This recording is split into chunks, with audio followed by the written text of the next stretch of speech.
पवित्र शास्त्र बायबल वाचन कार्यक्रम प्रेषितांची कृत्ये अध्याय 13 मराठी. प्रेषितांची कृत्ये अध्याय 13. प्रेषितांची कृत्ये अध्याय 13. अंतुखिया येथील ख्रिस्ती मंडळी. अंतुखिया येथील ख्रिस्ती मंडळी. अंतुखियाच्या मंडळीत बर्नबा, शिमोन, निग्र, लुक्य कुरनेकर, ज्याचे पालन मांडलिक हेरोद राजाबरोबर झाले होते, तो मनाएल व शौल हे संदेष्टे व शिक्षक होते. ते प्रभूची सेवा व उपास करीत असता पवित्र आत्म्याने सांगितले की बर्नबा व शौल यास ज्या कार्यासाठी मी बोलावले आहे त्यासाठी त्यास मजकरता वेगळे करून ठेवा. त्यांनी उपास व प्रार्थना करून आणि त्याचवर हात ठेवून त्यांची रवानगी केली. कुप्र येथे बर्नबा व शौल. कुप्र येथे बर्नबा व शौल. ज्याप्रमाणे पवित्र आत्म्याच्या द्वारे त्यांची रवानगी झाल्यावर ते सलुकियात येऊन तारवातून कुप्रास गेले. मग ते सलमिनात असता त्यांनी परमेश्वराचे वचन यहुद्यांच्या सभास्थानामध्ये गाजविले आणि योहान हाही त्यांचा सेवक होता. पुढे ते सर्व बेटातून चालून फबेस गेल्यावर बरेशू नावाचा कोणी एक यहुदी जादूगार व खोटा संदेष्टा त्यास आढळला. तो तेथील अधिकारी सिर्ग्य पौल नावाच्या बुद्धिमान मनुष्याजवळ होता.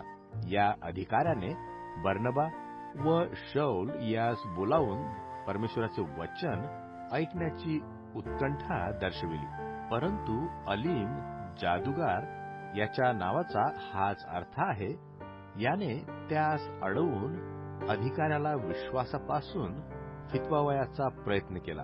तेव्हा शौल ज्यास पौल म्हणत असत तो पवित्र आत्म्याने पूर्ण होऊन त्याचकडे दृष्टी लावून म्हणाला, अरे सर्व कपटाने व सर्व लुच्चेगिरीने भरलेल्या सैतानाच्या पुत्रा, अवघ्या धार्मिकतेच्या वैऱ्या, तू प्रभूचा सरळ मार्ग विपरीत करण्याचे सोडून देणार नाहीस काय? तर पहा, आता प्रभूचा हात तुला प्रतिकूल आहे. तू आंधळा होशील व काही वेळपर्यंत सूर्य तुला दिसणार नाही. तत्क्षणीच धुके व अंधकार त्याचवर पडला. तेव्हा आपल्याला हाती धरून न्यावे म्हणून तो इकडे तिकडे कोणा मनुष्याचा शोध करू लागला. तेव्हा जे झाले ते पाहून त्या अधिकाऱ्याने प्रभूच्या शिक्षणावर आश्चर्य मानून विश्वास धरला. पिसिदियातील अंतुखियामध्ये पौलाने यहुद्यास केलेला धर्मोपदेश. पिसिदियातील अंतुखियामध्ये पौलाने यहुद्यास केलेला धर्मोपदेश. मग पौल व त्याच्या सोबतीचे लोक पफेहून तारवातून पंफुल्यातील पिरगा येथे गेले आणि योहान त्या सोडून येरुशलेमास माघारा गेला. नंतर ते पिरगा येथून निघून फिरत फिरत पिसिदियातील अंतुखियास पोहोचले आणि शब्बात दिवशी सभास्थानात जाऊन बसले. तेव्हा नियमशास्त्र व संदेष्टे यांचे वाचन झाल्यावर सभास्थानाच्या अधिकाऱ्यांनी त्यास सांगून पाठविले की बद्धुजन हो, तुम्हाजवळ लोकांकरता काही बोधवचन असेल तर सांगा. तेव्हा पौल उभा राहून हाताने खुणावून म्हणाला, अहो इस्रायल लोकांनो व परमेश्वराचे भय बाळगणाऱ्यांनो, ऐका. या इस्रायल लोकांच्या परमेश्वराने आपल्या पूर्वजास निवडून घेतले. ते लोक मिसर देशात प्रवासी असता त्यांचा उत्कर्ष केला आणि पराक्रमी भुजेने त्यास तेथून काढले. पुढे सुमारे 40 वर्षेपर्यंत त्याने त्यांची वर्तणूक रानात सहन केली. नंतर त्याने कनान देशातील 7 राज्ये बुडवून तेथील भूमी त्यास सुमारे 450 वर्षेपर्यंत वतन अशी दिली. त्यानंतर त्याने शमूवेल संदेष्ट्यापर्यंत त्यास न्यायाधीश नेमून दिले. मग त्यांनी राजा मागितला.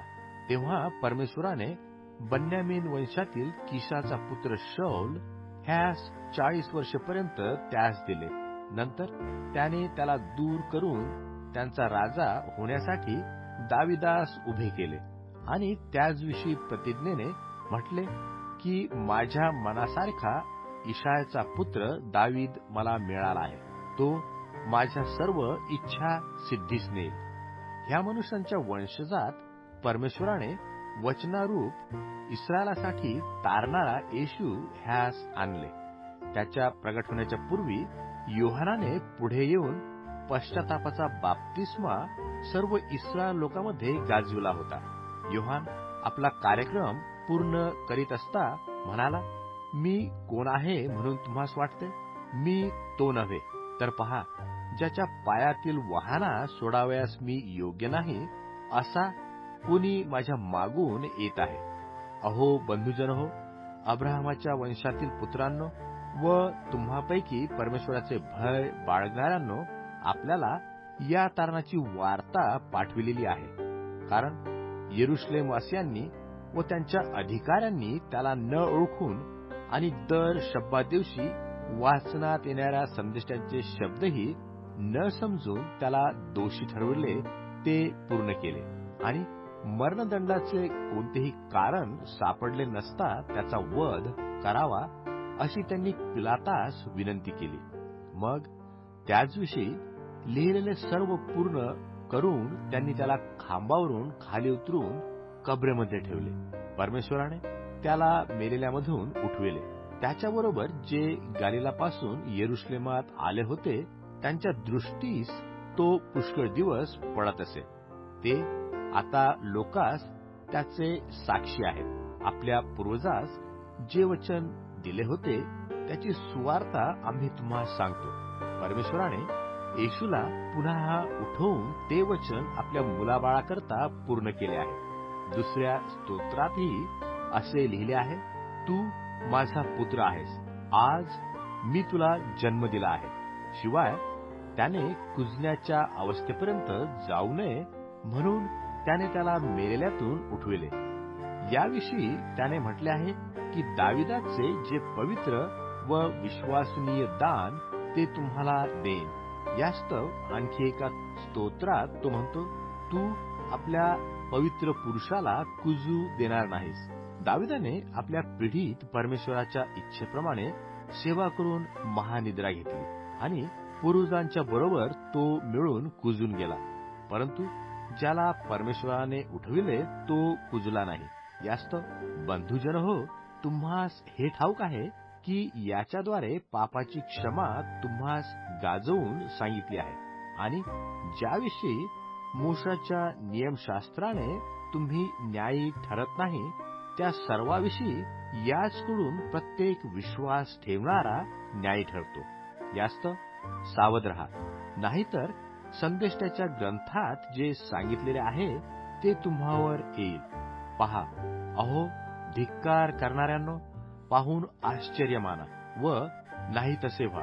कारण तुमच्या काळात मी एक कार्य करतो. ते कार्य असे की त्याविषयी तुम्हाला कोणी सविस्तर सांगितले तरी तुम्ही विश्वास धरणार नाही. ते बाहेर जाताना लोकांनी विनंती केली की आम्हास पुढल्या शब्दात वारी या गोष्टी सांगाव्या. आणि सभा उठल्यावर यहुद्यातील व भक्तिमान यहुदी मतानुसारी यांच्यातील पुष्कळ जण पौल व बर्नबा यांच्या मागे गेले. त्यांनी त्याचबरोबर बोलून परमेश्वराच्या कृपेत टिकून राहण्यास त्यांचे मन वळविले. प्रेषित विदेशी लोकांकडे वळतात. प्रेषित विदेशी लोकांकडे वळतात. पुढल्या शब्दात वारी बहुतेक सर्व नगर परमेश्वराचे वचन ऐकावयाला जमले. लोकसमुदायास पाहून यहुदी लोकास हेव्यामुळे चेव आला आणि पौल जे बोलला त्याचा विरोध करून ते अपशब्द बोलू लागले. तेव्हा पौल व बर्नबा हे निर्भीडपणे बोलले, परमेश्वराचे वचन तुम्हास प्रथम सांगावयाचे अगत्य होते. तरी ज्या अर्थी तुम्ही त्याचा अवहेर करता व आपणास सार्वकालिक जीवनाकरता अयोग्य ठरवितात, त्या अर्थी पहा, आम्ही विदेशी लोकांकडे वळतो. कारण प्रभूने आम्हाला आज्ञा दिली आहे ती ही की मी तुला राष्ट्रांचा प्रकाश असे ठेवले आहे, यासाठी की पृथ्वीच्या दिगंतापर्यंत तू तारण असे व्हावे. हे ऐकून विदेशी लोक हर्षयुक्त झाले आणि त्यांनी परमेश्वराच्या वचनाचा महिमा वर्णिला. तेव्हा जितके सार्वकालिक जीवनासाठी नेमलेले होते तितक्यांनी विश्वास धरला. प्रभूचे वचन त्या सर्व प्रांतात पसरत गेले. तेव्हा यहुदी लोकांनी भक्तिमान व कुलीन स्त्रियास व नगरातील मुख्य पुरुषास चिथाविले आणि पौल व बर्नबा यांचा छळ करून त्यास आपल्या प्रांतातून घालविले. त्यामुळे ते आपल्या पायाची धूळ त्याजवर झाडून टाकून इकुन्यास गेले. इकडे शिष्य मंडळ आनंदाने व पवित्र आत्म्याने पूर्ण झाले.